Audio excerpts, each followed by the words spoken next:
Hey everyone, welcome back to Twinges 英会話。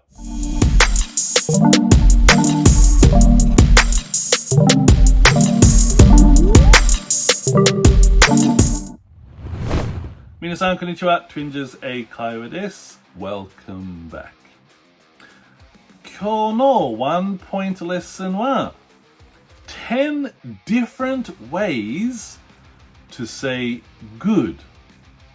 英語の good 以外でちょっと10個の言葉で教えます。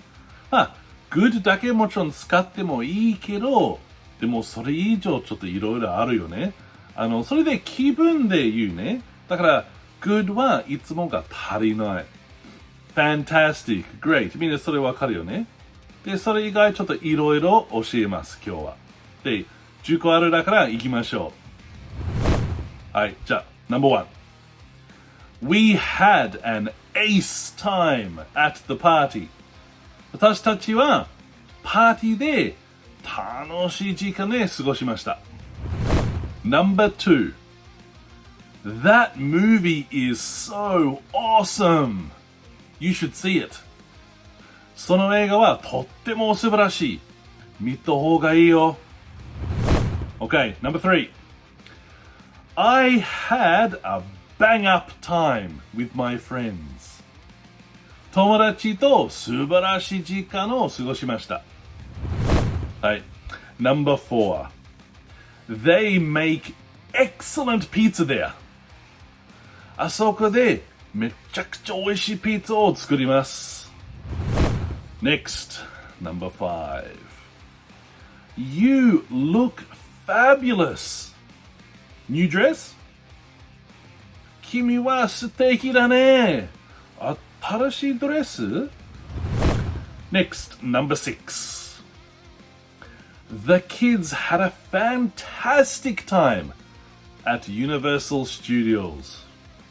子供たちは USJ ですごく楽しかった。Okay, No.7 That new game is killer. その新しいゲームはめちゃくちゃ素晴らしいよ。No.8 いきましょう。Her new hairstyle looks terrific. 彼女の新しいヘアスタイルはとっても素晴らしいです。No.9 This hotel provides top-notch service. このホテルは優れたサービスを提供します。で、最後、No.10 They have a wicked new ride at Disneyland. ディズニーランドにめちゃくちゃ楽しい新しい乗り物があります。はい、皆さん大丈夫？それは10新しいgood と以外の言葉、新しいというか、多分ほとんどというか半分ぐらい分かったかな。で、新しい言葉もあったらよかった。で、もう一回ちょっと10個のリスト、作りましょう。No.1 Ace No.2 Awesome No.3 Bang up No.4 Excellent No.5 Fabulous No.6 Fantastic No.7 Killer